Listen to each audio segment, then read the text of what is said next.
What is the general story of Sex Drive? It's about three women who work in a factory that they hate and loathe, chicken factory in New Zealand, and they win Lotto and decide to start a business. And what they come up with is a beautiful sex shop for women on wheels. It actually came from a very serious play that I was writing for a while about women's health and a sexual health doctor starting a sex shop in order to offset funds that were no longer being given by the Bush administration in countries like Africa. It was quite a serious political play, had some humour in it. It was set on a very global level in various countries.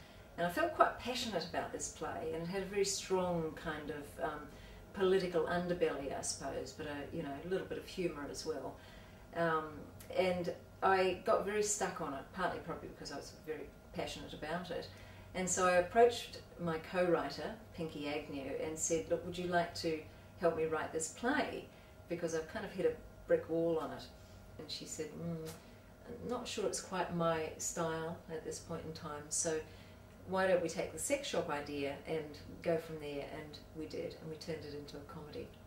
The writing process then had to take place, and Pinky and I had got as far as writing a one-page synopsis on it when all of a sudden I had to leave New Zealand in order to follow, not had to, very willingly, follow my partner to London to work in a 5-year contract here in London. And we thought, well, what are we going to do? Can we write this play? And it took us a while to work out how we could do it. We thought Skype, maybe telephone calls once a week, and we could, write it by email, but none of that was possible until a lovely Irish woman who was trying to sort out my internet problems the moment I arrived in London said, well, I could remotely access your computer for you. And I said, what? She said, yes, I could remotely access it for you. I said, what does that mean? And she said, well, I'll show you. And she got onto my computer, and I suddenly saw the cursor moving around, and I was totally in awe of it, and said, how do you do that? And she said, well, I'll tell you how you do it, and this is how you could write your play. Because I told her I was wanting to write a play. And that's what we did. We worked out this technology. It took a little bit of a, song and dance to do it, but that's exactly how we've written the play. So once a week for 5 years we've got online on a Wednesday night, and I literally remotely access Pinky's computer in order to do a writing session. Pinky Agnew and I have written 2 shows together in the past, and we've written a hell of a lot of comedy skits. We worked for quite some years in New Zealand as comedians with our 2 characters, Helen Clark and Jenny Shipley, on TV and on the stage.